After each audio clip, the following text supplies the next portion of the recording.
Ok, Shabbat Shalom a todos, meu nome é do Moshe, 11 de fevereiro de 1916, estamos dando início a mais um estudo focando-se no livro de Josué, como já falei em outros comentários, na minha opinião, eu estou descobrindo que existem outras pessoas que pensam assim também, que devia fazer parte do cânon da Torá, porém não é o caso, então nós vamos estar aí analisando essa tomada da Terra Prometida e vamos começar a ver certas associações messiânicas que estão inseridas no texto, porém de uma forma meio que não obscura, mas porque fizemos parte de um sistema religioso muitos anos que nos ensinou a ignorar o início do livro. Então hoje nós estamos libertos da Babá, né? A Babá foi boazinha, a Babá cuidou de nós, né? E ela nos ensinou várias coisas, evitou acidentes, não deixou o nenê botar a mão no ferro e assim por diante, né? Então, creio não, essa Babá foi uma boa Babá. Porém, como diz lá em Gálatas, né? Estamos livres do aio. O aio não é a Torá, tá? O aio é aquele pedagogo, né? Ou seja, aquele professor, mas como a coisa estava meio em crise, o Eterno acabou contratando uns professores meio ruins, que não eram tão bons assim, mas nós não devemos reclamar de onde nós viemos, né? Porque o foco agora não é de onde viemos, e sim para onde estamos indo. Então, agora, livres da babá, já somos adultos, não usamos mais fraldas. Então, hoje nós escolhemos o livro que nós vamos ler, a comidinha que nós vamos comer, o danoninho que a babá comeu, agora quem come somos nós. Então, entendemos que fomos enganados, nos foram ocultados muitas verdades que agora estão vindo à tona, né? Essas verdades. E a verdade sempre esteve debaixo dos nossos narizes, porém, por causa do sistema, acabando sendo obscuras, acabou sendo omitidas, né? Então vamos aí explorando os textos e vamos ver o que o Eterno tem reservado para o seu povo Israel, né? E cara, e não passa pelo menos 1 ou 2 dias que eu não sou contactado por alguém que ou já largou o sistema ou já está decidido a largar o sistema porque ouviu algum estudo, alguma coisa que foi falada, e a pessoa realmente está tendo vamos dizer assim, um despertamento, né? E está parando de depender dessa babá, né? E chega uma hora que você tem que crescer, como diz lá em Hebreus 6, né? O autor de Hebreus está chamando o povo para um crescimento na fé, sair daquela posição estagnada, né? Então, semana passada, fizemos um estudo, Josué 4, não é o capítulo 4, e sim é o número do vídeo, né? Depois eu vou estar organizando melhor para me colocar aqui qual era o capítulo que nós estamos cobrindo. Então, estamos cobrindo uma média de 2 a 3 capítulos por estudo, né? E assim depois eu organizo melhor. Então, vamos cobrir hoje o 8 e o 9, né? Que assim também os estudos não ficam muito longos, muito prolongados, e assim nós podemos gastar um tempo com a nossa família durante o Shabat, né? Como eu estava falando há um tempinho atrás, gravamos toda a Torá, e estamos só esperando passar esse ciclo da Torá para nós retomarmos o estudo da Torá. Estamos aí também com um estudo chamado Isaías 46, da série Isaías 46, que nós estamos nos aprofundando num comentário da Torá chamado Targum, que é uma versão aramaica, muito pouco difundida no Brasil. Existem pessoas que nunca nem ouviram falar sobre o Targum, e nós decidimos também explorar o início, né, de pelo menos 10 capítulos de Gênesis nessa versão do Targum, que é uma versão que vem mesmo da época do próprio Mashiach, já existia essa versão aramaica da Torá. Então, estamos aí com as mãos cheias, bastante material, bastante coisa para ser explorada, por isso que nós não podemos perder tempo, tá? Se você não está estudando por causa do WhatsApp ou por causa do Facebook, seja lá o que for, eu aconselho você a largar e sair desses programas e se afundar nos estudos, tá? Eu estou lá, mas eu também me sento, tiro meu tempo para estudar e, gastar tempo com o Eterno, em oração, jejum, seja lá o que for, que está faltando a ser feito, nós devemos fazer. Então, seguindo aqui, eu vou lendo, vou fazendo os comentários, depois eu passo para a Sheila e ela vai acrescentando aquilo que o Eterno tem mostrado para ela. Então vamos lá. A destruição de Ai. E disse o Eterno a Josué: não tenha medo, não desanime, leve todo o exército com você e avance contra Ai. Eu entreguei nas suas mãos o rei de Ai. Só um pequeno comentário rápido. Semana passada nós lemos capítulo 7 e vimos a consequência quando apenas um homem, que foi Acã, no caso, quando ele desobedeceu o Eterno e ele roubou o ouro e o principal foi ele ter pegado uma capa, o texto fala uma capa babilônica, né? Entendemos que a palavra Babilônia está sempre associada com confusão, tá? E somos chamados a sair do meio da confusão. E vimos ali que houve mortes por causa de um inocente. Então, da mesma forma que um inocente é capaz de trazer destruição para uma Keilah, uma congregação, ou uma inteira nação, também por causa de um inocente, também por causa de um justo, é possível também toda uma nação ser salva através dela, né?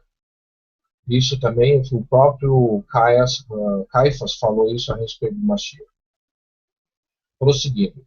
Eu entreguei nas suas mãos o rei de Ai, seu povo, sua cidade e sua terra. Você fará com Ai e seu rei o que fez com Jericó e seu rei. E desta vez vocês poderão se apossar dos despojos e dos animais. Preparem uma emboscada atrás da cidade. Ou seja, olha só a diferença, né? Que agora eles vão poder se apossar dos animais, né? E dos pertences, seja lá o que for que o pessoal tivesse, né? Ouro, vestimento e etc, né? Então Josué e todo o exército se prepararam para atacar a cidade de Ai. Ele escolheu 30.000 dos seus melhores homens de guerra e o enviou de noite. Com a seguinte ordem: atenção, prepare uma emboscada atrás da cidade. Só ir grifando aqui. E não se afastem muito dela. Fiquem todos alerta. Eu e todos os que estiverem comigo nos aproximaremos da cidade, Quando os homens nos atacarem, como fizeram antes, fugiremos deles. Eles nos perseguirão até que tenhamos atraído para longe da cidade, pois dirão: estão fugindo de nós, como fizeram antes. Quando estivermos fugindo, vocês sairão da emboscada e tomarão a cidade. O Eterno, o seu Elohim, os entregará em suas mãos. Depois que tomarem a cidade, vocês incendiarão. Façam o que o Eterno ordenou. Atentem bem para as instruções. Torá, tá? Atente bem para as Toratotes. É isso que a palavra do Eterno significa. Estou seguindo aqui. Então Josué os enviou. Eles foram e ficaram de emboscada entre Betel e Ai, a oeste de Ai. Josué, porém, passou aquela noite com o povo. Na manhã seguinte, Josué passou em revista aos homens, e eles e os líderes de Israel partiram à frente deles para atacar a cidade. Todos os homens de guerra que estavam com ele avançaram, aproximaram-se da cidade pela frente e armaram acampamento ao norte de Ai, onde o vale o separa da cidade. Josué pôs emboscada cerca de 5.000 homens entre Betel e Ai, a oeste da cidade. Os que estavam no acampamento ao norte da cidade e os que estavam em emboscada a oeste tomaram posição naquela noite. Josué foi ao vale. Quando o rei de Ai viu isso, ele e todos os homens da cidade se apressaram, levantaram-se logo cedo e saíram para enfrentar Israel no campo de batalha. No local de onde se avista a Arabá, ele não sabia da emboscada armada contra ele atrás da cidade. Josué e todo o Israel deixaram-se perseguir por eles e fugiram para o deserto. Todos os homens de Ai foram chamados para persegui-los. Eles perseguiram Josué e foram atraídos para longe da cidade. Nenhum só homem ficou em Ai e em Betel. Todos foram atrás de Israel. Deixaram a cidade aberta e saíram em perseguição de Israel. Disse então o Eterno a Josué: estenda a lança que você tem na sua mão da direita de Ai, pois nas suas mãos entregarei a cidade.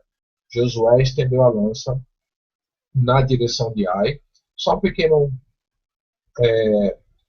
uma pequena comparação aqui. Lembrando que, vamos dizer, a raiz da palavra Torá é a palavra Yará.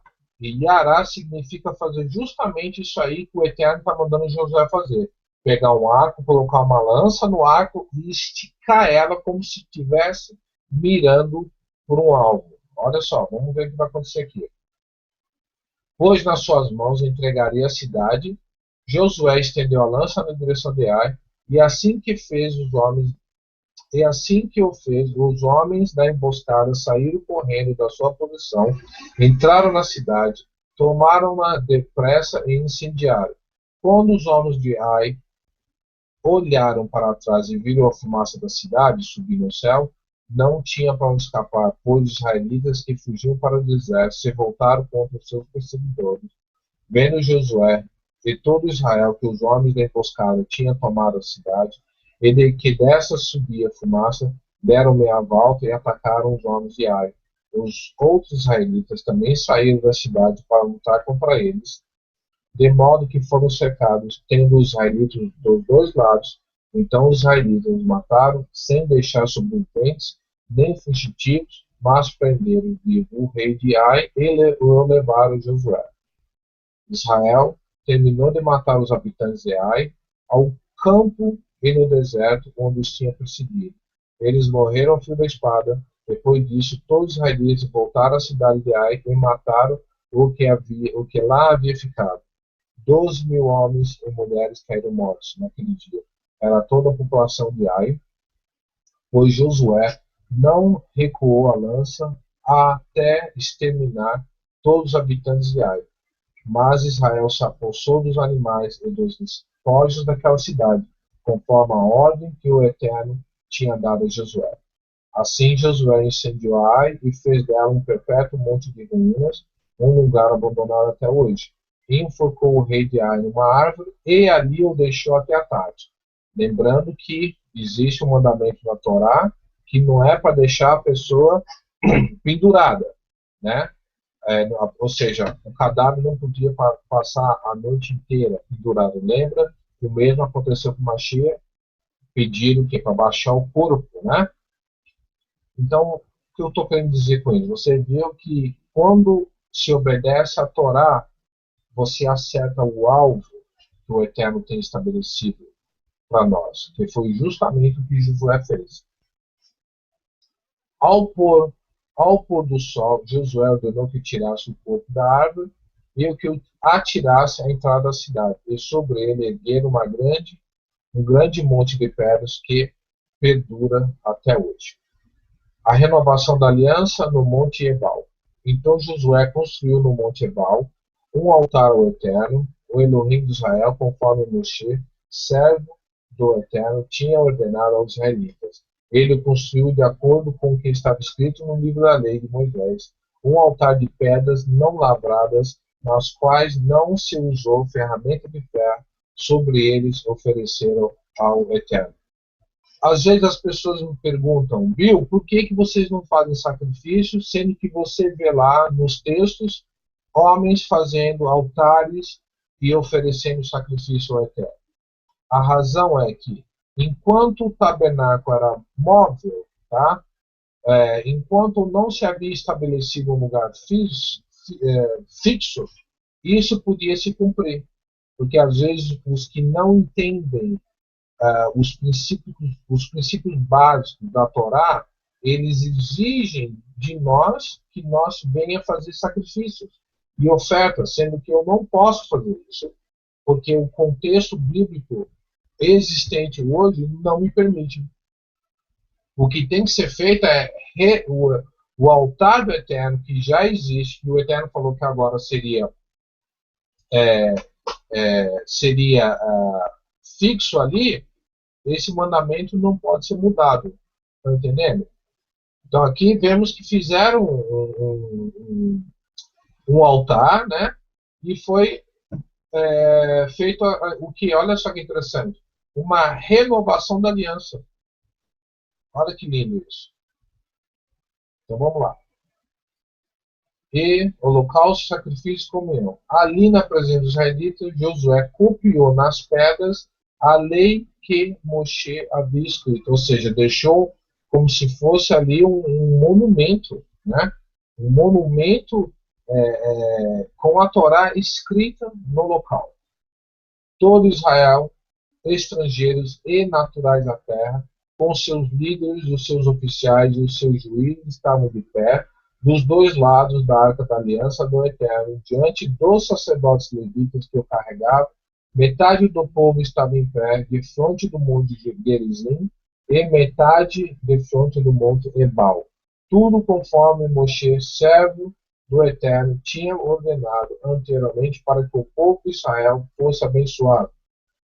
Em seguida, Josué leu todas as palavras da lei, a bênção e a maldição, segundo o que está escrito no livro da lei. Não houve uma só palavra de tudo o que Moshe tinha ordenado que Josué não lesse para toda a Assembleia de Israel, inclusive mulheres, crianças e os estrangeiros que viviam no meio deles. Então você está vendo aqui que, segundo o entendimento de Josué, a Torá aplicaria-se a todos o povo, inclusive mulheres, crianças e os estrangeiros que viviam no meio dele. Sendo que, uma vez que esse estrangeiro ele entende a Torá, ele deixa de ser estrangeiro, ele deixa de ser um goi e acaba virando um israelita. Existe um tempo para isso, tá? Porque não é do dia para a noite. É isso que até hoje o cristianismo rejeitam-se a compreender. Porque se você rejeita os pactos, se você rejeita as alianças, então você se auto-exclui em fazer parte do povo. Como eu perguntei esses dias lá no grupo lá, né? Por que um brasileiro iria celebrar um 4 de julho americano? Porque o 4 de julho é o dia de independência americano. Não tem nada a ver com o nordestino celebrar, chegar no 4 de julho, fazer um churrasquinho, chamar os amigos e celebrar o dia da independência americana. Não teria lógica isso. Da mesma forma que quem não faz parte do pacto não tem que celebrar Pêssego, não tem que guardar Shabat, não tem que respeitar Levíticos 11, Levíticos 23. Quer celebrar Natal? Quando chega Natal, celebra, porque não faz diferença. Quem não pode fazer essas práticas que o Eterno chama de abominação é o povo do Eterno. Agora, quem não é povo faz aquilo que a tua religião pede. O que a tua religião pede? Ah, minha religião cultua no domingo. Então você cultua no domingo. Não cultua no sábado. A tua religião não se importa com o que você coma. Tua religião proíbe casamento. O Eterno não proíbe casamento. Então não cases. A tua religião não tem nenhum tipo de restrição com aquilo que você faz, com quem você faz sexo. Então você pratica aquilo que... Ou seja, no mundo antigo, a ideia era você imita o Deus que você serve. Por que os gregos romanos eram tão focados em sexo e profanação? Você sabia que os palavrões estão associados a divindades? Então, quando você fala um palavrão, na verdade é um culto à divindade. Então, você acaba imitando a sua divindade. E você sabe que, às vezes, os antigos, eles criam em divindades que nem eram, na verdade, todas, assim, vamos dizer, infalíveis, poderosas, né? Eram, na verdade, deuses com aparência de homens, tá? Só para você ter uma ideia como é que ele era a representação dessas divindades, né? Exemplo, o Telmo está falando aí, por exemplo, o deus Baco, né? Baco é um deus, parece que da Mesopotâmia, que ele era representado pelo deus vinho, né? Do vinho. Aí vem o que é a palavra bacanal. Tá vendo como é que é? Muitas palavras, não é o foco do estudo isso, mas só para você entender, muitas palavras da linguagem portuguesa têm uma estrutura pagã, tem uma estrutura obscena, entendeu? E que o Eterno esteja sempre aí limpando os nossos lábios, né? Bom, eu vou passar aqui para a Sheila fazer os comentários dela. Com certeza ela vai ter alguma coisa muito boa aí para compartilhar com nós. Com você, Sheila. Shabbat Shalom a todos, que o Eterno abençoe a todos. Vamos começar agora.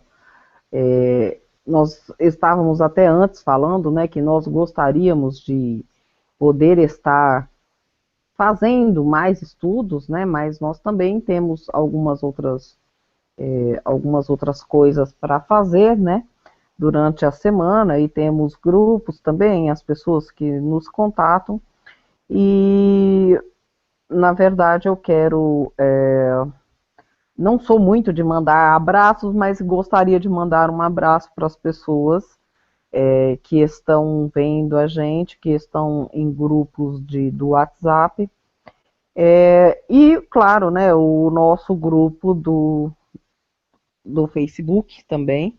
São pessoas que estão nos acompanhando aí, a nossa trajetória de estudo e aprendizado, porque nós somos alunos como qualquer um outro, então eles estão acompanhando a nossa trajetória desde mais de um ano, né, que a gente já faz os estudos, começando com os estudos da Torá, e agora, estando que para mim, Josué também é Torá, né.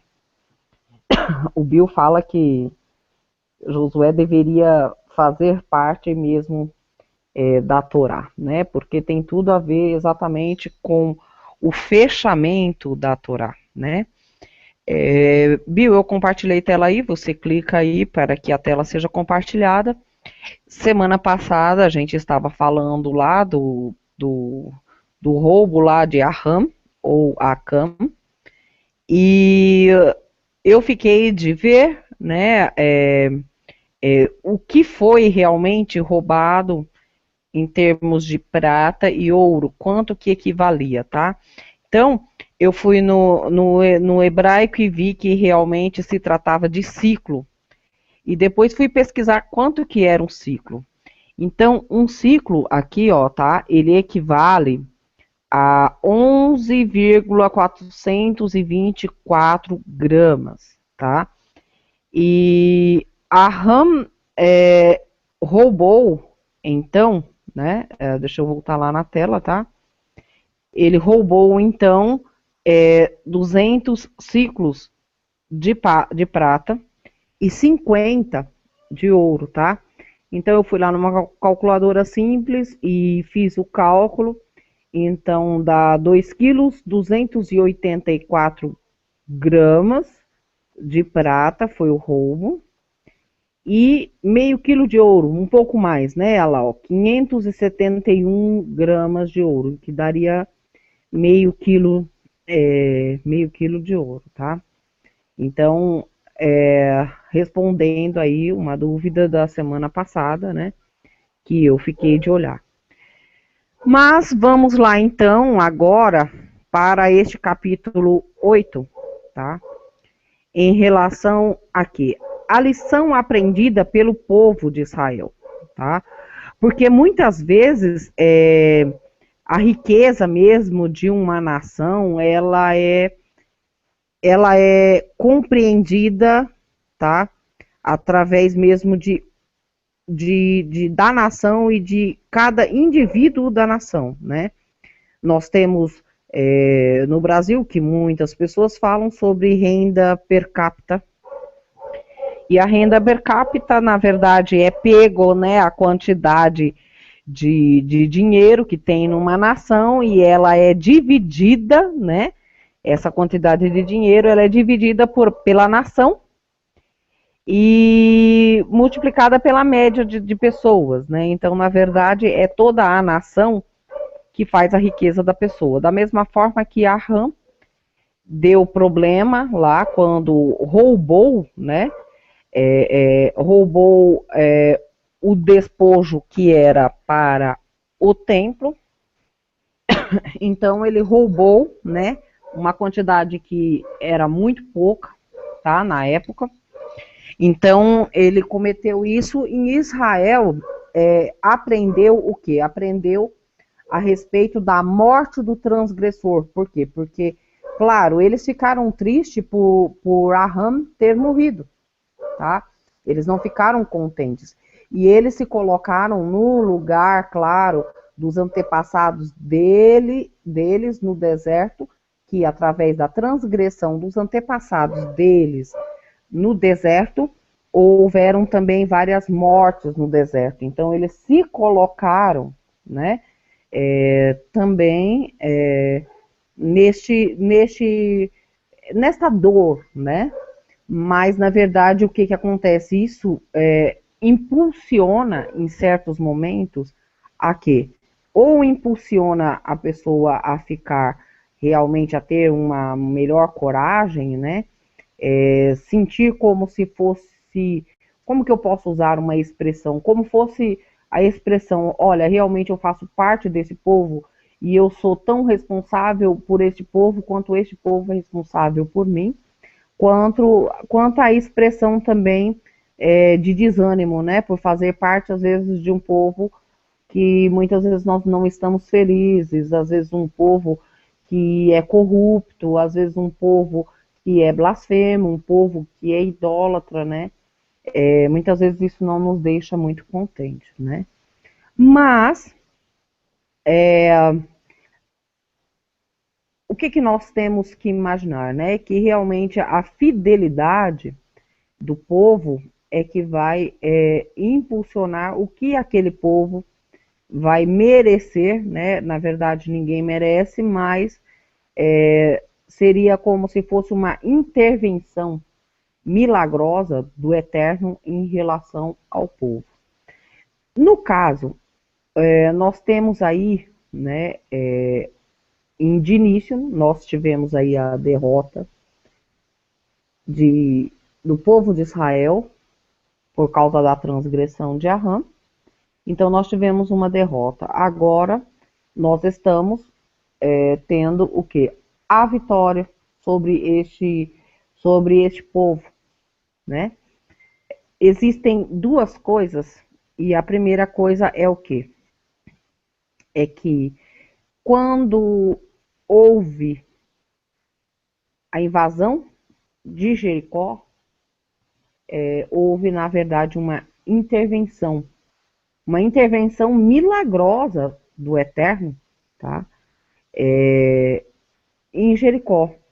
No caso de Ai, a intervenção milagrosa, ela existe da mesma forma, porém, agora sim, com uma enorme estratégia de quem? De Josué. Nessa estratégia, ele reuniu aí um contingente de 30 mil homens, né? E colocou desses 30 mil, 5 mil para atacar em outra direção. Esses 5 mil estavam escondidos, viu, irmãos? Porque eles não podiam ser vistos pelos habitantes de Ai, porque senão os habitantes de Ai não sairiam da cidade para combater o outro contingente, tá? Então, o que que acontece? Eles estavam escondidos. Josué não via eles, mas eles viam a Josué. Esses 5 mil viam a Josué. Isso nos traz o quê? Nos traz a lembrança o quê? Dos primeiros 5 mil anos também da humanidade. Por quê? Porque durante mais de 5 mil anos nós vemos o Messias. Nós vemos o Messias em tudo em que vivemos. No entanto, mesmo que o Messias não nos enxergue como realmente merecedores de um reino, mas o Messias sabe que nós estamos lá, tá? Nós quem? Nós, os obedientes à Torá. Então, irmãos, olhem só como que funciona, né? E a gente fazendo uma ligação do fato de Josué ser, na verdade, ser alguém relacionado que veio a própria vida do Josué, as vitórias que o Josué teve, na verdade, são vitórias relacionadas ao próprio Messias, né? Ele prefigura a imagem do Messias guerreiro, do Messias sacerdote de guerra, e Josué prefigura essa imagem. Muitos termos, muitos números que são usados no livro de Josué servem para quê? Servem para nos posicionar em cada época da humanidade, tá? Lembrando que, diferente da primeira vez, onde houve a derrota e onde Josué ouviu os espiões que ele mandou a Ai, e ele só mandou 3 mil homens para combater 12 mil homens que haviam em Ai, e na verdade esses espiões, eles, não sei o que houve na época, eles podem ter se enganado em relação a Ai, tá? Mas eles falaram que um contingente pequeno de soldados dariam conta. Só que quando foram ver, haviam 12 mil soldados, tá? Em Ai. O que também prefigura uma outra coisa, irmãos. Também prefigura, né, os 12 mil de cada tribo de Israel, tá? Formando, então, 144 mil. Então, cada tribo de Israel terá o quê? Terá 12 mil, né? Que, como é citado em Apocalipse, desta forma, quando é falado de 12 mil homens que saíram para combater em Ai, ao mesmo tempo que são realmente inimigos, nós vemos que uma destas tribos não estaria então computada entre as 12, tá? existe uma tribo, eu não estou bem certa, eu não sei se é a tribo de Gade ou é a tribo de Asser, que não está nem citada como uma das 12 tribos de Apocalipse, tá? Só sei que foi a tribo onde, eu queria que alguém me lembrasse aí, onde Jeroboão fez o sacrifício não só de um, mas dois, para 2 bezerros, tá? Então, é em relação a isso. Então, irmãos, no novo contingente eu tinha 30 mil soldados, né? 30 mil, nós já vemos aí realmente 3 mil anos depois do Messias também. E agora sim, Josué, claro, imaginou o mesmo episódio que houve quando Moshe mandou os 12 espiões olharem a terra prometida, tá? Então, Josué realmente acabou até ficando extremamente triste por esse episódio, até porque ele lembrou, né, do que havia ocorrido e que nem sempre seriam seriam colocados, né, à prova para o povo do Eterno. Isso, Bill, realmente, Dan, né? Seria da tribo de Dan, né? No Apocalipse não tem. Se eu, bem, como eu não estou aqui se eu abrir muitos arquivos, cai a minha conexão, então eu não estou podendo abrir Apocalipse, mas quem quiser abrir aí e procurar para mim, eu agradeço, mas eu imagino que seja a tribo de Dan mesmo. Então, irmãos, olha só, o que difere, né, muito em relação a Jericó, é que a Batalha de Jericó, ela foi totalmente condicionada aos milagres. Por exemplo, ao cair do muro, o circular da cidade, o toque do chofar, né? E agora nós temos o quê? Uma estratégia muito bem calculada, em que o povo estava agora realmente bem preparado, havia um contingente grande de soldados, soldados muito fortes. Dessa vez eu não tinha uma participação ativa da Arca da Aliança, como foi o caso de Jericó, tá? Eu não tinha nada como um cerco silencioso, eu não tinha o estardalhaço agora de um desmoronamento de muros, tá? Nesse caso, irmãos, a liderança de Josué foi fundamental. Por quê? Porque o problema da liderança, na verdade, a solução da liderança de Josué foi o momento exato dele levantar a lança. Josué não estava vendo os 5 mil soldados, mas os 5 mil soldados estavam vendo a lança. O povo de Ai estava, na verdade, autoconfiante dessa vez. E eles foram atrás de Josué, deixando o quê? Os portões da cidade abertos, tá?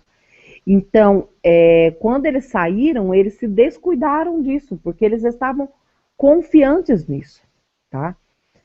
Então, Josué, ele envia esse sinal para o povo, tá? Claro, isso lembra o ato de Moshe, quando ele também levanta a vara sobre as águas do mar, né? Do Mar Vermelho. Mas essa estratégia que aparentemente saiu aí da cabeça de Josué, na verdade, vem o quê? Vem do milagre do Eterno. em mostrar o que? As estratégias que Josué teria que usar durante a batalha. Então, irmãos, muitas vezes não é porque eu não vejo um estardalhaço de milagre que o milagre não está acontecendo nas nossas vidas. Que o milagre não vai acontecer quando for o caso de nós voltarmos para Israel. Tá? O que acontece, irmãos? Muitas vezes nós procuramos, como existem aí, principalmente nossos irmãozinhos cristãos, eles sempre procuram, aonde eles vão, nas igrejas que eles vão, eles sempre procuram o quê? Milagres. Só que o maior milagre do Eterno é estar em conformidade com a lei dele, porque sem este amor, porque a própria lei é o amor do Eterno por nós, e eu sempre digo que a minha vida, o Eterno na minha vida, ele sim foi o maior milagre, ele fazer eu enxergar o grande amor dele através do cuidado em que ele teve comigo em estar me mostrando a Torá. Então, este milagre ninguém viu, mas eu conto porque eu sei que este milagre foi um milagre silencioso, um milagre de anos, um milagre de vários tipos de pensamentos para chegar realmente ao entendimento das coisas santas do Eterno, tá? Então, houve o grande milagre quando Josué apontou essa lança que o povo invadiu a cidade de Ai. E quando Josué mostrou para os habitantes dessa cidade, tá? E de Betel também, porque Betel também estava junto com esse contingente de Ai. Então, quando Josué mostrou a cidade e eles olharam para trás e viram o fogo, logo houve o quê? O desânimo. Ali, naquele momento, esses soldados já tinham perdido a batalha, porque eles desanimaram no meio do caminho. Então, sabendo que são 12 mil soldados, sabemos que muitos dos soldados que estão no meio de nós hoje, porque nós somos, sim, soldados, nós sabemos hoje o que é ser odiado em nome do Eterno, porque muitas pessoas não entendem a Torá, primeiro odeiam a Torá para depois nos odiarem. Então, nós sabemos que muitos soldados realmente vão desanimar no meio do caminho. Irmãos, o Eterno, neste caso aí, ele está dando o que? A liberdade para que nós aprendamos através da história de Josué com os nossos erros, para que nós possamos tomar decisões certas no momento correto. Imagina se todas as vezes o Eterno fizesse o milagre que ele fez em Jericó nas nossas vidas. Imagina se agora em Ai o Eterno fizesse um milagre tão grande quanto foi feito em Jericó. Na verdade, isso ia fazer com que as pessoas se tornassem soberbas, porque todas as vezes elas iriam concluir que com o Eterno tem vitória. O ser humano, ele tem a tendência, né? Ele tem a Yetzer Hará sempre ao mal, então eles iriam tornar-se o quê? Arrogantes, tá? E dessa forma o Eterno o quê? Dando livramento e dando liberdade para que as pessoas aprendessem com seus próprios erros,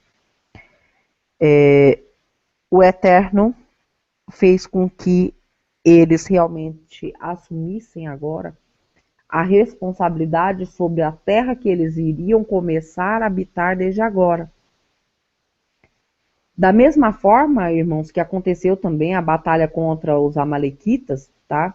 Para quem não lembra, os amalequitas, eles saqueavam os israelitas e eles matavam as pessoas que ficavam para trás, que ficavam depois, né, da nuvem de glória que protegia o acampamento israelita no deserto. Então os amalequitas iam lá, matavam essas pessoas, às vezes eram pessoas que estavam cansadas, pessoas que estavam doentes. Então, uma coisa que o Eterno não suporta, irmãos, é o quê? É a covardia. Quando Josué manteve a sua lança no alto, tá? Até que, claro, todas as pessoas fossem dessa cidade de Ai fossem subjugadas, claro, isso simbolizava, tá? Que a vitória também está em todo um processo. Como a nossa vida é um processo de pequenas e pequenas vitórias, de degraus em degraus de conhecimento e entendimento. E o Eterno, ele vai nos dando sabedoria aos poucos. Para quê? Para que nós não nos ensoberbeçamos, né? É uma palavra correta, tá? E exatamente por isso, e o Bill citou aí, né, a respeito dos despojos. Em Jericó, houve um grande milagre. O próprio milagre que o Eterno usa, né, claro, da sua própria natureza, como foi falado no vídeo anterior, ele usa da sua própria natureza para fazer os milagres necessários, tá?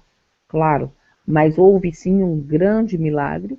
Em Jericó, os despojos foram para quê? Para as coisas do Eterno. Por quê? Porque o milagre foi do Eterno, foi o Eterno que fez, tá? Agora, nós temos agora uma estratégia feita por homens, uma luta feita por homens, mas não, mas nem por isso quer dizer que o Eterno não tenha feito milagres e que não seja tão honroso como foi o caso de Jericó. Dessa vez, tá? Os despojos dessa cidade foram para quem? Foram para o povo também. Por quê? Porque o povo agora fez alguma coisa, tá? O Thelma até escreveu aqui, ele falou aqui que os amalequitas são comparados a gafanhotos, realmente são comparados também como a gafanhotos, ou seja, estão em todos os lugares, porque a amalequita não é só o fato de você pertencer a um povo que veio de Amaleque, não. A Amalequita também é um estado de espírito de um povo que está deixando-se ser levado pelo mal, tá? Então, voltando ao assunto, na Batalha de Jericó, né, teve essa intervenção divina. Não que não houvesse agora, mas agora nós tínhamos o quê? Também a responsabilidade do povo. De verdade, irmãos, a grande mensagem, né, desse, vamos dizer assim, desse episódio, né, porque quando eu estou estudando aqui, eu começo a fazer na minha cabeça, na minha mente, tentar me transportar para aquele período. É como se eu fizesse na minha mente, vamos dizer assim, um filme, uma novela. Então, eu vou estudando por episódios, né? E tentando, claro, ligar com a Torá e ligar também com o Messias. E, claro, com as nossas vidas cotidianas, normais, aqui que nós levamos, tá? Mas a mensagem disso daí é o quê? É que muitas vezes as pessoas elas procuram, vamos dizer assim, uma solução rápida para os seus problemas, nas suas lutas diárias da sua vida, né? E mesmo sem que pareça que a mão do Eterno esteja nessas lutas, né, somente os mais sensíveis viram, no caso da luta de Ai, é que o Eterno estava também naquela luta, tá? Então, desta forma, os corações de pedras que são transformados em coração de carne, né? Nesses, nós reconhecemos que a vida é um processo, porém que o Eterno é que está no controle da vida daqueles que obedecem. Já no caso, irmãos, da morte por enforcamento do rei, né? Josué, ele aplica muito bem Deuteronômio 21. Para quê? Para que a terra não fosse o quê? Contaminada. A intenção, irmãos, não é deixar o corpo apodrecer numa árvore. Então, por isso que ele é tirado, tá? E isso foi um mandamento também de Deuteronômio 21. A lei, ela manda tirar o corpo, tá? Para quê? Para que não haja o quê? Uma difamação ao falecido. Isso também é um respeito do, da pessoa que está em guerra, tá? De não usar o quê? De não usar nenhum tipo de sadismo, mesmo no caso de uma guerra. Porque era assim que os cananeus agiam, tá? Então, a intenção do Eterno nunca foi fazer com que o povo dele, mesmo em guerra, sentisse, por exemplo, ódio, tivesse momentos de crueldade, que sentisse, por exemplo, vontade de cometer uma violência gratuita. A intenção da guerra, desse tipo de guerra, é neutralizar o inimigo e não profanar o inimigo. Por quê? Porque quando você está nesta guerra, que foi a guerra de Josué, nós temos que pensar o quê? Que todos aqueles homens também foram criados pelo Eterno. Muitos cristãos creem que exista, por exemplo, uma morada no céu e uma morada eterna no inferno. Lembrando que a palavra inferno é Sheol, e Sheol é tão somente como sepultura. E não o inferno onde você passará a eternidade ali com o Eterno e todos os outros filhos com, vamos dizer assim, com o interesse sádico de estar vendo o sofrimento daquele ser. Muitas pessoas nos questionam a respeito disso. E algumas pessoas, infelizmente, parecem que não estão satisfeitas simplesmente com o extermínio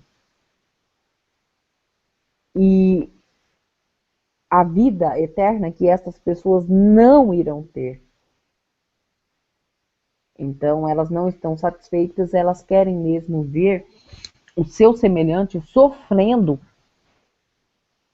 pela eternidade. Isso é engraçado, né, irmãos? Porque isso é sadismo, isso é crueldade. O Eterno jamais iria compactuar com um tipo de crueldade dessa. Imagine o Eterno ver eternamente uma pessoa que, por pior que ela tenha sido aqui na Terra, mas o Eterno está vendo aquela pessoa que ele ama, porque ele não deixou de amar, o Eterno é amor, num sofrimento eterno. Sendo que o Eterno, ele sempre se compadece das nossas lutas. O nosso sofrimento é o sofrimento do Eterno, tá? Então, imaginem só, então, desta forma também é usada na guerra. A não profanação de um corpo, de um inimigo, esta não profanação também é a representação de que o Eterno não está feliz com a transgressão do homem. Então, irmãos, é que realmente é bem longo, né, o que a gente acaba tendo que estar falando, mas a gente não pode deixar de falar. Então, irmãos, os irmãos aí que ainda creem ainda que exista um inferno onde o seu próximo vai arder eternamente, irmãos, então vocês façam então uma reflexão melhor, porque um Deus, um soberano, ele não tem de jeito nenhum, viu, irmãos? Ele não tem prazer no sofrimento de nenhum ser humano, nem das tribos de Israel, nem das tribos dos Goi, tá, irmãos? Mas agora, por fim, né, nós temos aí o ritual, né, da construção deste altar no Monte Ebal, ou Ebal, né? E Josué vem a cumprir exatamente o que Moshe tinha falado para ele, para que fosse cumprido, tá? Então, foi lido, inclusive para mulheres, crianças e estrangeiros, que estavam no meio deles, né, as maldições e as bênçãos no Monte Ebal, né, e Gerizim, claro, com o povo que estava compromissado com a Torá, porque ali havia estrangeiros que estavam com compromisso com a Torá, tá? E por que que isso foi feito logo depois da guerra dessa cidade de Ai? Por quê? Porque a ideia principal e fundamental, o que que era, irmão? Era mostrar a obediência. E que a obediência traria bênçãos da mesma forma que a desobediência trariam as maldições. Já que eles estavam ali numa terra completamente idólatra, tá? Eles não deveriam, claro, estar seguindo os passos das nações que estavam ali naquela terra.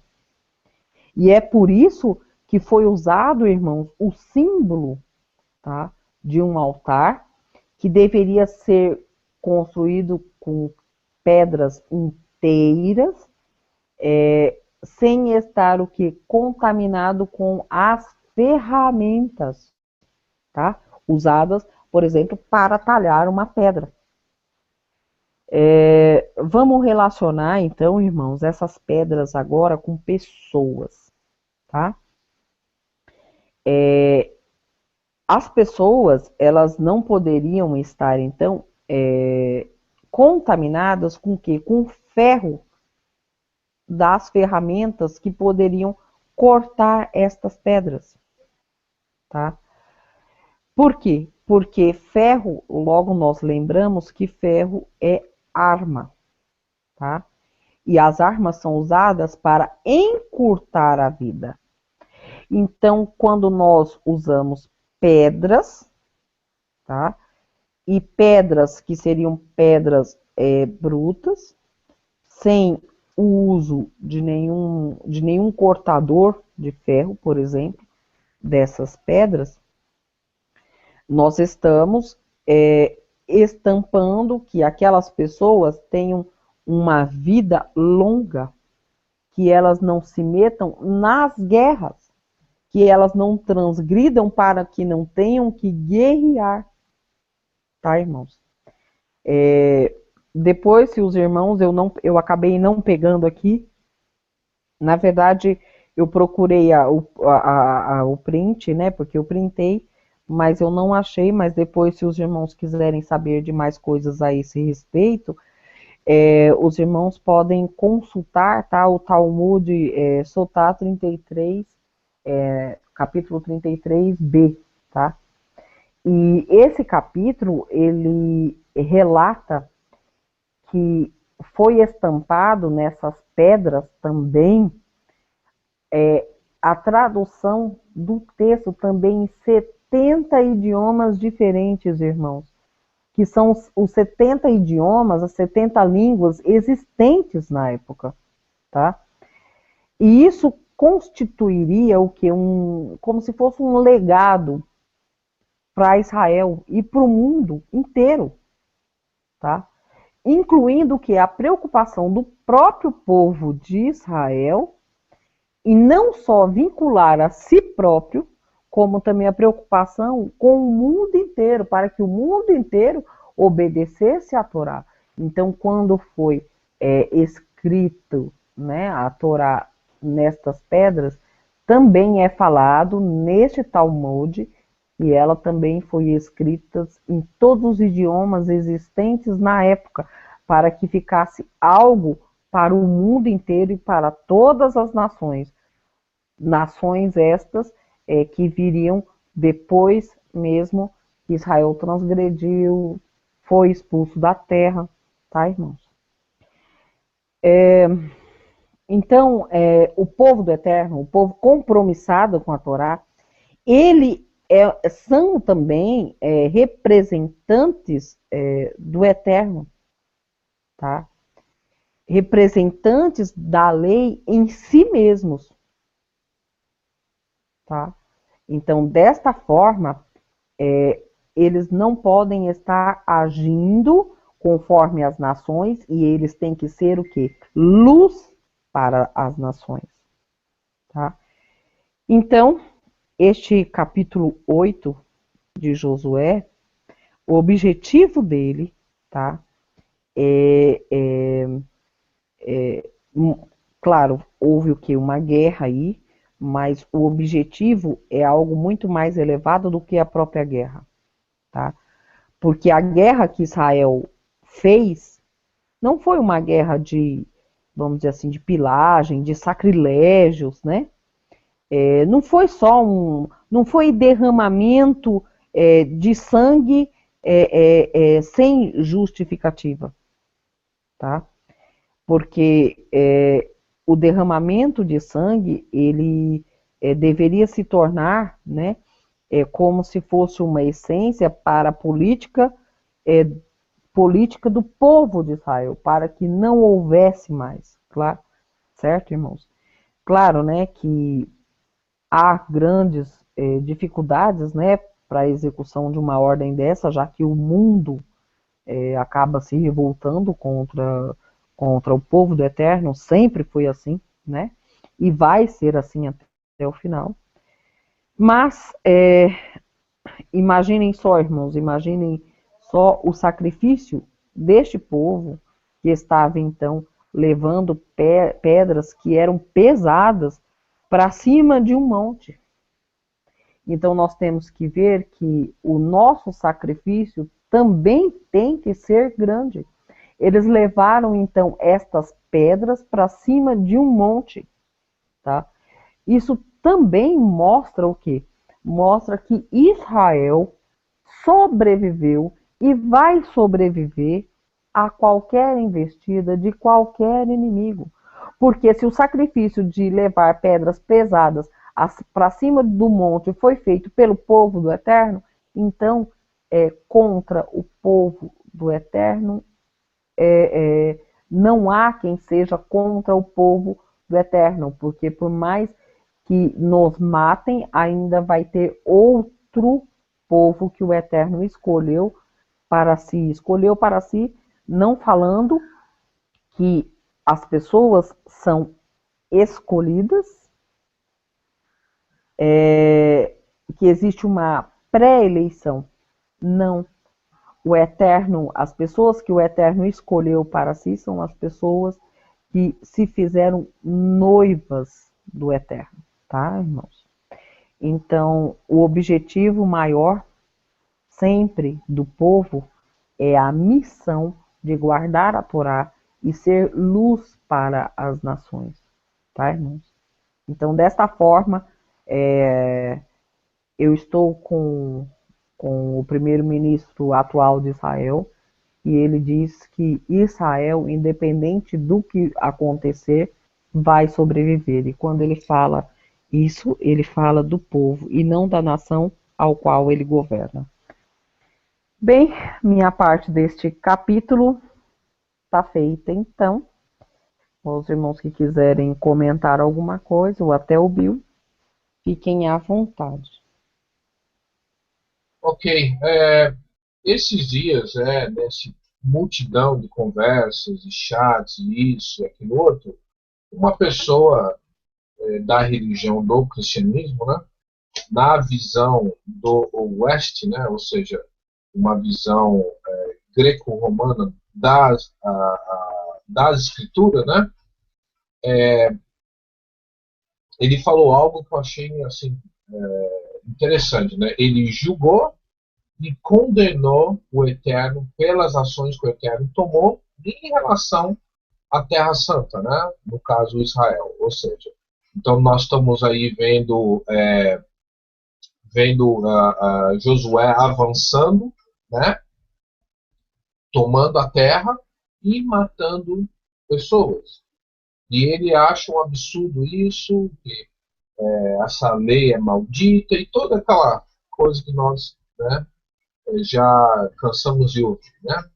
Então eu vou mostrar algo aqui que não tem nada a ver com o estudo, mas faz parte do estudo, para que nós possamos definitivamente entender que o Eterno ele é justo e todas as ações deles são justas, e ele, como sendo o dono do universo, ele faz aquilo que ele acha que deve ser feito, e seu senso de justiça é melhor que o nosso. Então, por falta de ignorância, aliás, por falta de conhecimento, a ignorância do ser humano em relação às coisas que o Eterno faz, eles acabam, às vezes, culpando o Eterno por coisas que o Eterno não fez. Exemplo, quantas vezes você já ouviu alguém falar, não, mas onde está esse Deus? Porque olha esse mundo como está. E culpam o Eterno pela condição do mundo atual. Lembrando que o Eterno deu a terra para o ser humano fazer aquilo que bem entende, né? E a consequência disso é o homem não sabe manejar a terra, guerras, destruição. Então, rapidinho aqui, vou entrar aqui mostrar algo aqui que está em Gênesis 10, para a gente poder entender, né, quem é esse povo que está lá. Tá? Esse povo que está na terra prometida hoje são os descendentes de Noé. Não tem como serem outros povos, né? Temos aqui Sem, Ham e Jafé, né? Então temos aqui a descendência deles que eventualmente estavam instalados na terra. Em Gênesis 15, nós vemos o Eterno fazendo um pacto com Abraão. E aqui ele tem uma promessa que ele fala assim, ó, naquele dia o Eterno fez a seguinte aliança com Abraão, aos seus descendentes de esta terra. E aí ele vai definir as fronteiras, né? Desde o ribeiro do Egito até o grande rio, o Eufrates, a terra dos queneus e dos queneceus e dos cadmoneus, dos hititas, dos ferezeus, dos refaíns e dos amorreus, dos cananeus, dos girgaceus e dos jebuseus. Ele está dando terra que está hoje em posse de outras pessoas. Ele é dono do planeta. Então, o que ele faz em relação a um pedaço de terra do tamanho de Israel é do bem entender dele. Então, sabemos que todos esses povos aqui são descendentes de Noé. E quando nós chegamos aqui num livro chamado Sabedoria, um livro que hoje faz parte do cânon católico, não faz nem parte, é um livro judaico, né? Lógico, né? Porém, por algum motivo, resolveram não vamos incluir esse livro, tá? E quando chegamos no capítulo 12, né? Perdão, deixa eu voltar aqui, eu não mostrei essa parte aqui. Olha só. Então o Eterno faz o pacto com os animais, né? Os animais são partidos no meio, o certo ali era Abraão ter andado no meio das peças dos animais, pisado no sangue, etc. Então, olha só. Então, o Eterno lhe disse: saiba que os seus descendentes serão estrangeiros numa terra que não lhes pertencerá. Falando do Egito, que eventualmente o povo de Israel iria para o Egito, né? E de lá praticamente seriam como se fosse um embrião, né? O Egito ia ser um embrião no qual Israel iria acabar ficando um total de 400 anos, né? E desses 400 anos, 200 anos e alguns tem mais bolinha foram escravos, né? Então olha só, onde também serão escravizados e oprimidos por 400 anos. Mas eu castigarei a nação a quem servirão como escravos, e depois de tudo sairão com muito bem. Lembra? Antes da saída do Egito, eles saíram como se fosse uma compensação financeira. Lembra que quando Moshe nasceu, os bebês os bebês hebreus eram jogados no Nilo, muitos morreram. Quando Israel sai do Egito, Israel foi libertado não pela Torá, mas pelo sangue do Cordeiro. Olha só como é que é. Agora vamos começar a associar certos pontos, né? Para receber a Torá no deserto. O deserto antes de entrar na Terra Prometida, que é exatamente a nossa situação. Então, nós saímos do Egito e estamos agora navegando rumo a Jerusalém, rumo à Terra Santa. Mas eu castigarei a nação a quem servirão como escravo, e depois de tudo sairão com muito bem. Você, porém, irá em paz para os seus antepassados, eles serão sepultados na boa velhice. Porém, veja bem, o que está falando aqui é que Abraão não vai ver essas promessas. Abraão não tem tempo de vida para ver essas promessas. Porém, na quarta geração, os seus descendentes voltarão para cá. Para onde? Para a Terra Prometida. Porque a maldade dos amorreus ainda não atingiu a medida completa. Ou seja, os amorreus que estão na Terra Prometida, nessa época agora que Josué está tomando posse da terra, ainda não havia completada. Ou seja, de Abraão até Josué, eu não sei exatamente quantos anos dá, mas dá aí talvez uns 500 anos, 450 anos, alguma coisa assim. Então, olha só, o Eterno está dando 500 anos para essa nação literalmente se arrepender. E eles não vão se arrepender. E eventualmente vem o quê? O juízo do Eterno. Porque você vê sempre o Eterno dar chance para as nações. Eu vou ler aqui agora um pouco de sabedoria desse livro aqui. Para a gente entender, agora esse livro está comentando o que se fazia na Terra Prometida. Então, olha só. Vosso espírito incorruptível está em todos. É por isso que castigais com brandura aqueles que caem, e os advertes, mostrando-lhes em que pecam, a fim de que rejeitem sua malícia, e creiam em vós, Adonai. Foi assim que se deu com os antigos habitantes da Terra Santa. Ou seja, em nenhum lugar do texto fala. Porém, é conhecido o testemunho de Abraão. Isso você vai ver no livro dos Justos, que quando eles se reúnem para saber o que vão fazer em relação aos israelitas que estão no Egito, já havia, assim, vamos dizer, comentários sobre a promessa de Abraão em relação à Terra Santa. Era algo que todos conheciam, todo mundo sabia. Lembram que a própria Raabe falou que havia ouvido falar sobre o que aconteceu no Egito, que o Eterno abriu o mar e que aconteceu isso, que mataram os primogênitos, né? Então vamos lá. Tinhais horror deles por causa da sua obra detestável, sua magia, seus ritos ímpios, seus cruéis morticínios de crianças, seus festins estranhas, carne humana e sangue, suas iniciações no ministérios orgíacos. Isso é o que o povo estava fazendo lá na Terra Prometida. E os crimes de paz contra seres indefesos, e revoltastes aniquilá-los pela mão do vosso Pai. para que essa terra, que estimas entre todas, recebesse uma digna colônia de filhos de Deus. Contudo, porque também eles eram homens, vós o poupastes, enviando-lhe vespas persecutoras de vosso exército, para que eles o fizessem perecer pouco a pouco. Não é que vós fosse impossível esmagar os maus por meio dos justos num combate, ou exterminar todos juntos por animais ferozes, ou por uma palavra categórica. Mas, castigando-os pouco a pouco, dava-lhes tempo para o arrependimento. Ou seja, vamos supor, eles começam agora a ouvir o buchicho de Jericó. Olha o que aconteceu com Ai. Conforme eles vão avançando, por que o povo não vai se entregando? Olha, nós queremos servir o seu Deus. Não, eles começam a se opor, começam a oferecer resistência.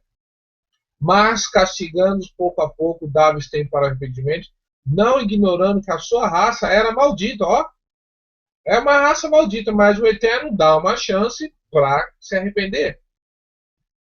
Olha só. Mas castigando pouco a pouco, dava-lhes tempo para o arrependimento, não ignorando que a sua raça era maldita e ingênita, e a sua perversidade, que jamais seus pensamentos se mudariam. Olha, eu sei que eles vão mudar, mas eu vou dar uma chance para eles se arrependerem. E se eles se arrependerem, eu volto atrás da minha palavra. Porque sua estirpe era má desde a origem. Não era por temor do que quer que fosse que vós mostráveis indulgente para com eles seus pecados. Porque quem ousaria dizer, vós que fizestes tu, e quem se oporá ao vosso julgamento? Lembra que eu falei do rapaz que julgou e condenou o Eterno? Quem vos repreenderá de teres aniquilado nações que criastes? Ou quem se levantará contra vós para defender os culpados? Olha só, amigo, parece que o autor do livro de sabedoria ouviu a conversa que nós estávamos tendo no chat com esse cristão ontem. Que estava literalmente, ele condenou o Eterno. Porque o Eterno matou gente na terra prometida. Não há fora de vós um Deus que se ocupa de tudo e a quem deveis mostrar que nada é injusto em vossos julgamentos. Lembra que eu falei ontem sobre a moça que perguntou para mim sobre a minha salvação, se eu vou para o céu, se eu não vou? Ninguém está preocupado nisso. Eu estou preocupado em fazer a vontade dele aqui, porque se eu fizer a vontade dele aqui na terra, eu estou garantindo a minha salvação no futuro.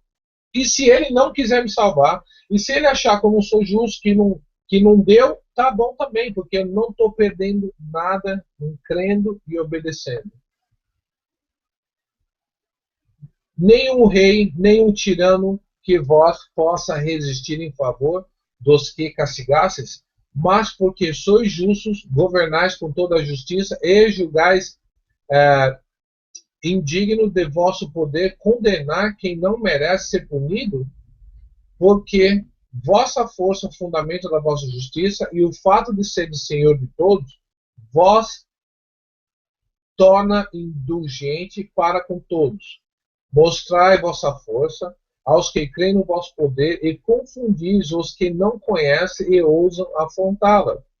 Senhor, de vossa força julgais com bondade, e nós governais com grande indulgência, porque sempre vós é possível empregar vosso poder quando quiseres. Agindo dessa maneira, mostrais a vosso povo que o justo deve ser cheio de bondade e inspirar-se aos vossos filhos a boa esperança de que após o pecado lhe dareis tempo para a penitência, porque se os inimigos de vossos filhos dignos de morte, vos haveis castigados com tanta prudência e longanimidade, dando-lhe tempo para a ocasião para se emendarem. Com quanto cuidado vós julgareis, vós os filhos, os cujos antepassados concedestes com juramento vossa aliança, repleta de ricas promessas. Ele está falando aqui sobre o pacto abrâmico, né? Porquanto, quando vos corrigis, castigais 1000 vezes mais nossos inimigos, para que os nossos julgamentos nós lembremos da vossa vontade e para que esperemos em vossa indulgência quando somos julgados. Por isso também, aqueles que localmente viveram no mal vós o torturaste por meio das suas próprias abominações, porque se tinha afastado demais do caminho do erro, tomando por deuses os mais vis animais, deixando-se enganar como meninos sem razão, assim é que os meninos sem razão lhes desce um castigo irrisório, mas os que recusam a advertência, se semelham à correção, sofrerão um castigo digno do Eterno. Excitados, então, pelo vosso sofrimento causado por esses animais que tinham julgado deuses e que os atormentavam, viram que que no começo tinham recusado ver e reconheceram o verdadeiro Elohim, por isso que caiu sobre eles a condenação final, ou seja, o Eterno dá chance. Como eu falei hoje, vou falar de novo. Vamos pegar o exemplo de Moisés, para ficar gravado isso aqui. Moisés, que acabou virando um instrumento de destruição na mão do Eterno para o Egito, foi criado dentro da casa do faraó. O cristianismo, que tem a Torá, que eles carregam para tudo quanto é lado, todo o santo domingo, para cima e para baixo, vai ser um instrumento de destruição para essa religião, não agora, porque essa religião vai crescer cada vez mais e vai espalhar a Torá no mundo inteiro para que o povo tenha uma oportunidade de abrir um livro santo, meditar nessa palavra e verdadeiramente um dia se arrepender. Para quê? Para que ninguém possa falar, eu não sabia. Nenhum cristão pode falar, eu não tinha as escrituras na minha mão. Porque escuta o que eu estou falando, meus amigos. A coisa é muito séria. A destruição que vai destruir o povo cristão, não estou nem falando de gente que não está no pacto. Não estou falando de pessoas que não têm as escrituras. Estou falando do povo cristão, que rejeita a palavra do rei, que rejeita a palavra do Eterno. A destruição para esse povo, a condenação, vai vir debaixo do braço deles, que é as escrituras que ele mesmo tem. Tem uma parte no Novo Testamento, não sei onde agora, que o próprio Yeshua fala que quem vai te condenar é o próprio Moshe. No sentido, não é o Moshe, mas Moshe quando fala, aí está fazendo uma referência à Torá, né? Porque se você se opõe à Torá aqui em vida, você não vai querer saber da Torá no mundo vindouro. Então, espero que tenha ficado claro. Esse texto mostra as práticas desse povo na Terra Santa, exatamente o que eles faziam ou deixavam de fazer, para que todos tenham um entendimento claro que o Eterno é justo, ele é santo, e você vai ver várias vezes o Eterno usando os próprios inimigos de Israel para trazer juízo e condenação para Israel. Se o Eterno não poupa nem o filho primogênito de Israel, você acha que ele vai poupar as outras nações naquele grande dia? Então, cuidado, tá? Então, vamos para Josué 9. A coisa não é brinquedo, tá? E para a gente poder encerrar, vamos ler mais esse capítulo, meditar, né? E vamos prosseguindo aqui. A astúcia dos Gibeonitas e o acordo com José. Nesse capítulo, nós vamos ver o quanto que um voto, né? Um neder, né? O quanto que ele é válido, o quanto que um voto não pode ser quebrado. Se um voto entre um homem e outro homem não pode ser quebrado, quanto mais uma aliança do Eterno com o homem, tá? Coisa que nas religiões por aí, a coisa mais fácil que tem, eles colocam o Eterno como um ser bipolar, que uma hora ele fala uma coisa, de noite ele vai falando outra, e antes de dormir ele já mudou completamente o assunto e agora ele vai falar de outro aspecto. Ah, não, mas o Eterno tratou Israel assim, mas nós ele trata de uma outra forma, tá? Então vamos lá. E souberam disso todos os reis que viviam ao oeste do Jordão, nas montanhas de Cefelá, em todo o litoral do Mar Grande até o Líbano, eram os reis dos Hititas, dos amorreus, aqui, ó, lembra? Os amorreus aqui, e temos os amorreus, vou até marcar aqui, e temos aqui os amorreus de novo, olha aqui, ó, tá vendo? Quer dizer, o povo continua lá, né? Vamos lá, voltando. Hitita, dos cananeus, dos ferezeus, dos heveus e dos jebuseus. O mesmo povo, continua lá. 400 anos depois, o povo continuar fazendo as práticas, né? Vamos analisar algo aqui. O Brasil tem o quê? 500 anos. A América tem o quê? 500 anos, né? Você consegue analisar que essas nações de hoje são simples bebês diante do Eterno? Olha as práticas da nação brasileira. Olha as práticas da nação americana. Eles falam que desde que foi liberado o aborto aqui nos Estados Unidos, eles falam coisa de 30 milhões de bebês foram literalmente ofertados a esse deus chamado Moloch, que é um deus que tem prazer na morte dos bebês. Tá? A América vai pagar o preço dela também. O Brasil vai pagar o preço. Aliás, já estamos pagando, né?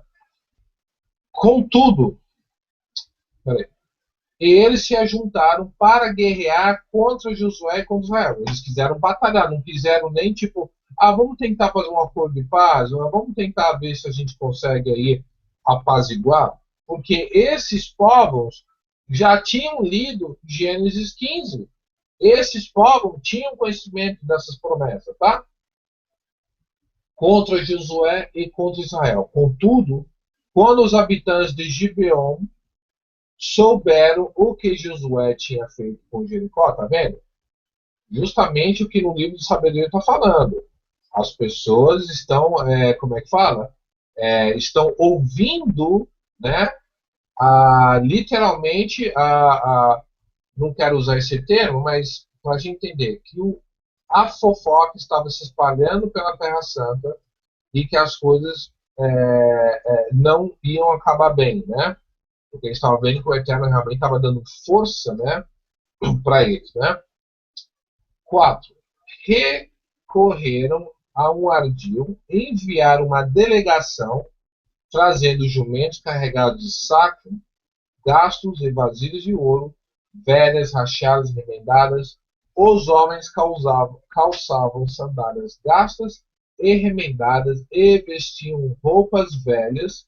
Todos os pães de suprimento deles estavam secos e esmigalhados. Foram a Josué no acampamento de Gilgal e disseram a eles e aos homens de Israel: viemos de uma terra distante, queremos que façam um acordo com nós. Ou seja, isso aqui é um pacto, tá? Uma aliança, né? Os israelitas disseram aos heveus: talvez vocês vivam perto de nós, como poderemos fazer um acordo com vós, né? Somos seus servos, disseram Josué. Josué, porém, perguntou: quem são vocês, de onde vocês vêm? Eles responderam: seus servos vieram de uma terra muito distante por causa da fama do Eterno. Tá vendo? Ó? O seu Elohim, pois ouvimos falar dele e de tudo que fez no Egito. Está vendo que estão entendendo? Isso é a prova que a coisa está se espalhando, né? O boato, né? Está ocorrendo, né?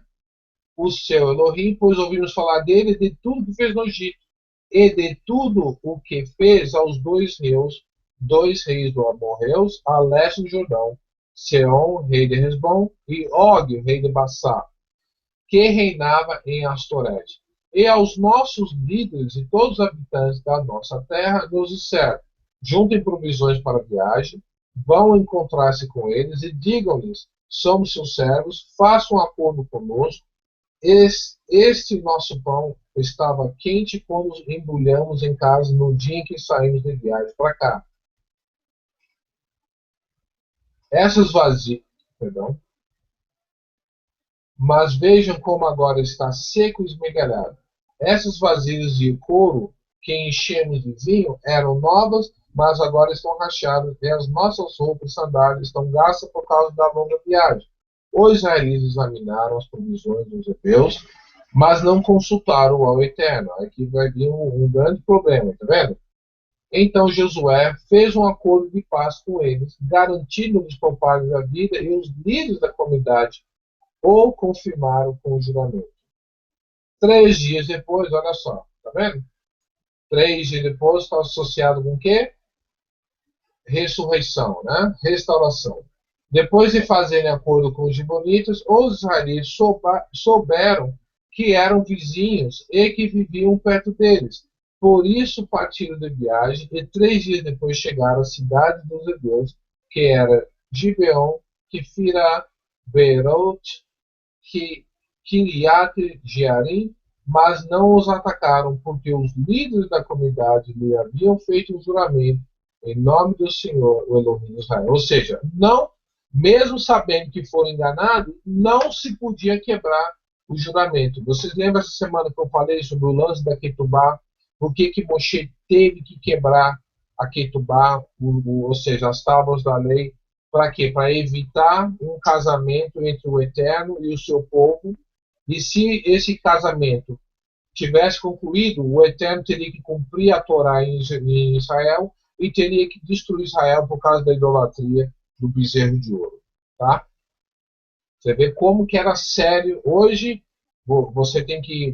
tudo que você vai fazer, comprar um carro, uma casa, você tem que escrever, documentar, tirar foto, registrar em cartão, e mesmo assim o cara não cumpre a palavra dele. Tá? Ou seja, a palavra do homem hoje não vale nada, né? Toda a comunidade, porém, queixou-se contra os líderes, que lhes responderam: fizemos a eles o nosso juramento em nome do Eterno, o Elohim de Israel, por isso não podemos tocar neles. Todavia, nós os trataremos assim. Vamos deixá-los viver, para que não caia sobre nós a ira divina por quebrarmos o juramento que fizeram. Tá vendo? Olha como que... ou seja, se eles quebrassem, eles iriam estar desonrando o Eterno. E acrescentaram: eles ficarão vivos, mas serão lenhadores e carregadores de água para toda a comunidade. E assim se manteve a promessa dos líderes.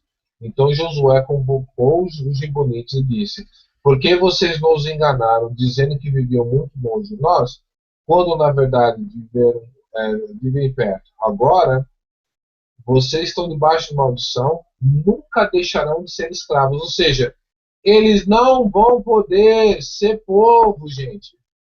Olha que lindo essa conexão agora com os que querem fazer uma aliança com o Elohim de Israel, porém de uma forma fraudulenta. E vai ser o quê? Um eterno escravo. Nunca vai ser filho. Vai ser um eterno escravo. Ser escravo, no conceito bíblico, não é o escravo brasileiro ou escravo americano, geralmente negro, que era açoitado, que vivia numa senzala. Não, não é assim. Tá? Não é nesse nível de colocar o cara no pelourinho e judiar dele e maltratar ele. Não é esse o conceito. Tá? Ser escravo no conceito bíblico não é de você torturar o cara e forçar o cara a trabalhar com você. Não é isso. Tá? Veja bem, meus queridos.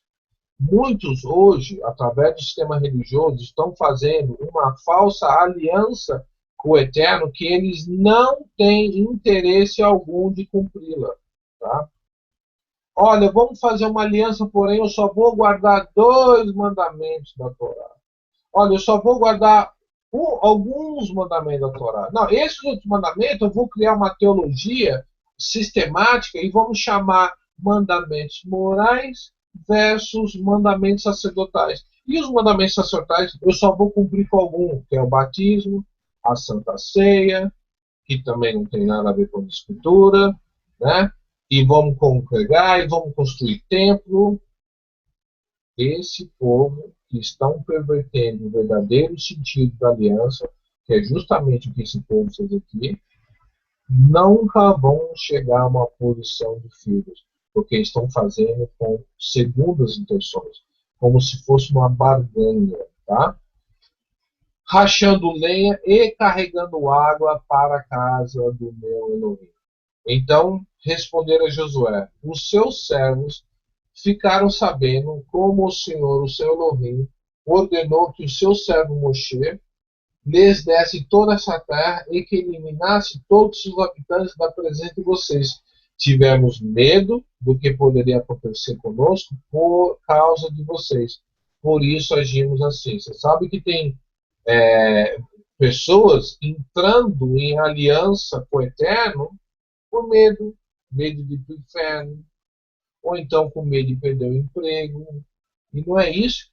O Eterno está buscando pessoas que o adorem e o amem em espírito e em verdade, e não por medo. Eu respeito e amo meu pai, não por medo dele. Eu não tenho mais medo do meu pai, eu sou um homem grande. Eu quero que meu filho me ame e me respeite, não porque ele tem medo de mim. Ah, porque se ele não fizer, eu vou fazer isso com ele. Estão entendendo o que realmente o Eterno está buscando? 25. Estamos agora nas suas mãos. Faça conosco o que lhe parecer bom e justo. Ou seja, eles estão literalmente viram que deram a furada, né? E estão assim agora num processo de quê? De tentar se consertar, né? Josué então os protegeu e não permitiu que os matassem. Ó.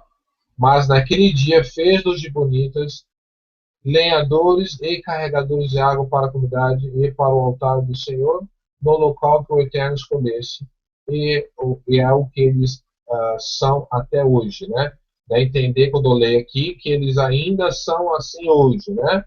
E será que esses que estão fazendo essa falsa aliança com o Eterno, tá? Será que eles não vão verdadeiramente alcançar a plenitude da aliança? Por causa que estão fazendo aliança com o Eterno por motivos errôneos, tá? Então, eu quero encerrar minha parte aqui e passar para a nossa amiga Sheila, para ela terminar as conclusões dela.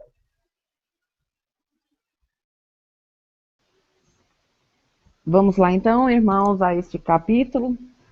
Bem, neste capítulo, irmãos, fica claro que a conduta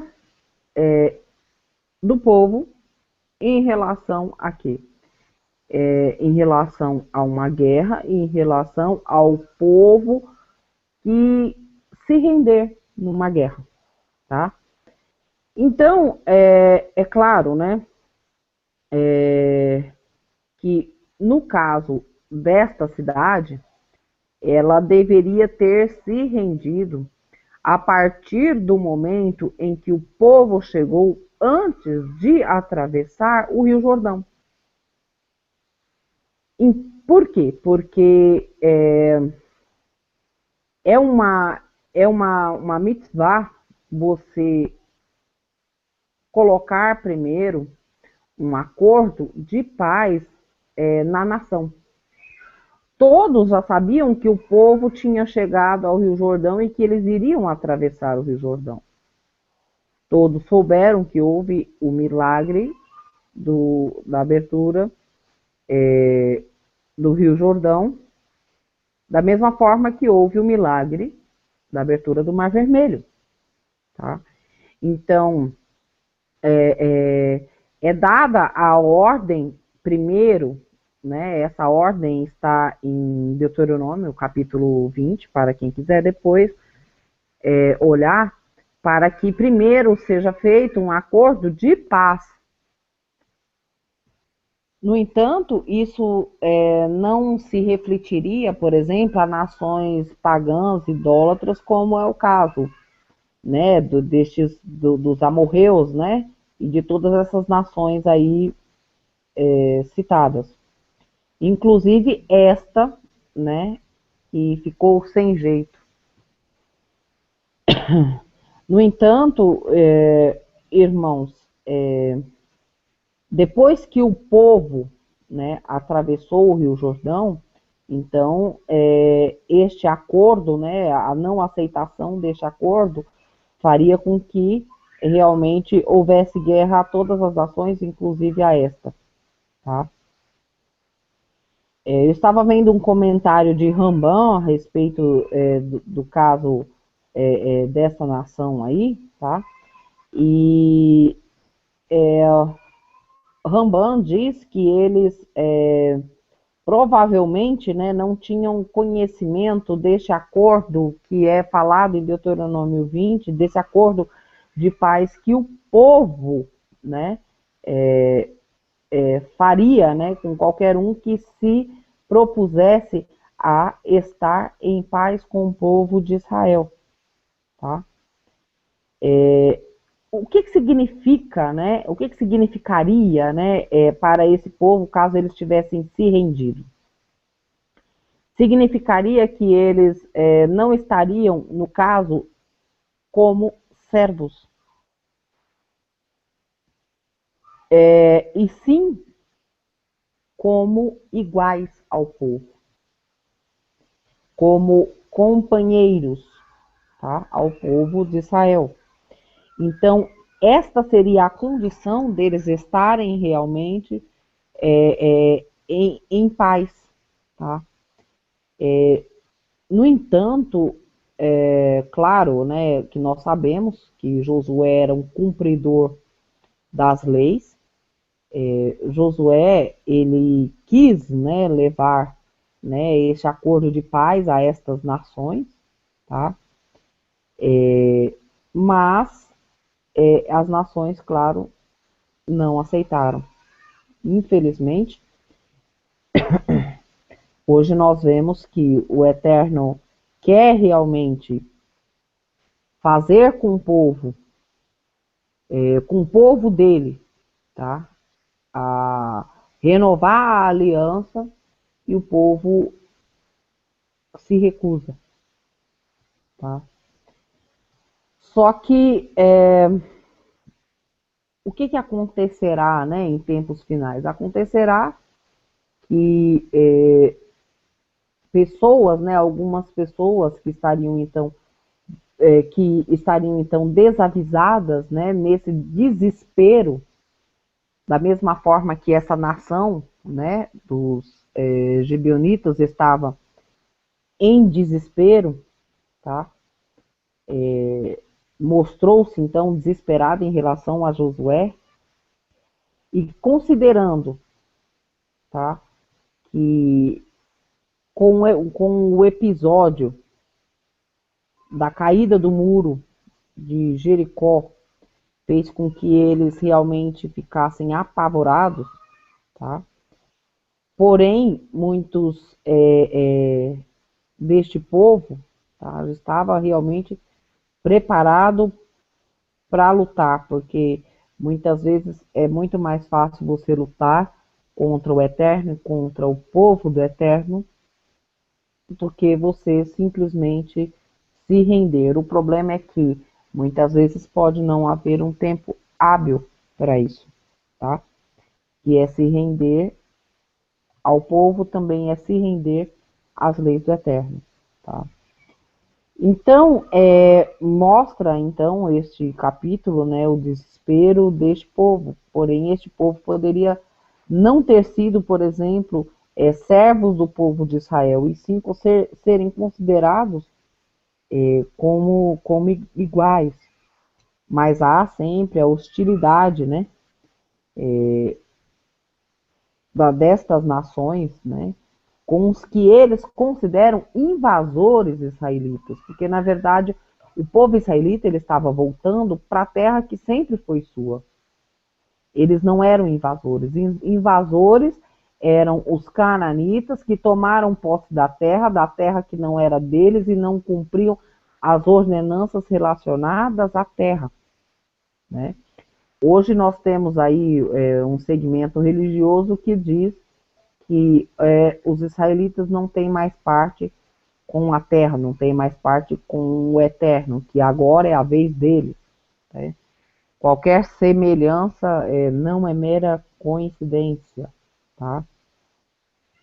Então, eles acabaram sendo forçados aí, esses bionitas aí, eles acabaram sendo forçados aqui a adotar o que? Um método de mentira, para que houvesse realmente um tratado com Josué, que embora por causa da sua boa vontade, da boa vontade dos anciãos também, tá? Embora ele tivesse uma boa vontade, mesmo assim, ele não poderia tratar aquele povo como sendo o povo fiel à Torá, como sendo igual. Por quê? Porque, lembre-se, irmãos, no reino não será tido mentiras e pecados como algo relacionado a qualquer coisa do Eterno e ao povo do Eterno, tá? Então, essa nação, a nação dos gibeonitas, tiveram a oportunidade deles e não quiseram. Da mesma forma, hoje se tem oportunidade e não querem, tá? O povo gibeonita, irmãos, eles eram um povo, era uma cidade maior ainda do que a cidade de Ai, viu? Diferente do que muitas pessoas pensam que era uma cidade pequena, não, eles eram uma cidade grande. Mas eles estavam realmente apavorados pelo que o Eterno tinha feito a Israel. E vindo agora para o tempo de hoje, as pessoas que não querem hoje um compromisso com o Eterno, elas só vão enxergar quando começarem a ver realmente a mão do Eterno pesando sobre todas as nações pagãs, idólatras e que não querem um compromisso com a Torá. Porque foi o caso dos gibeonitas, tá? Que não quis se aliar com o povo. Por isso, acabou sendo condenada simplesmente a um trabalho servil. Claro, né, irmãos, que os descendentes desses gibeonitas, né, eles se aliaram ao povo judeu mais para frente, até mesmo durante o retorno da Babilônia, tá? Quando o povo foi disperso, quando o povo voltou, eles estavam lá e continuaram sendo aliados do povo judeu. E é claro, nós temos que enfatizar, né, que o povo judeu também não estava preparado para um compromisso firmado na base do engano, porque foi isso que aconteceu, né? Foi na base do engano. Porém, olha só o que houve, irmãos. Josué prometeu que eles não seriam, então, o quê? Destruídos, tá? E isso fez com que esse povo se aliasse a Israel, se aliasse aos judeus, tá? E diferente do que é falado, né? Este povo até se uniu muitas vezes em casamento com os próprios judeus. Claro, a falsidade usada por eles poderia ter tido um outro final, né, na história deles, né? No entanto, né, a promessa foi feita de que não iriam fazer nada àquele povo, que era um povo de perto, não era um povo de longe, enfatizando bem isso. A promessa que foi feita a este povo, que era um povo de perto, que eles descobriram depois que era um povo que morava bem perto, que seria realmente os próximos que seriam destruídos, tá? Porém, o povo do Eterno agora tinha uma outra lição. Qual é a lição?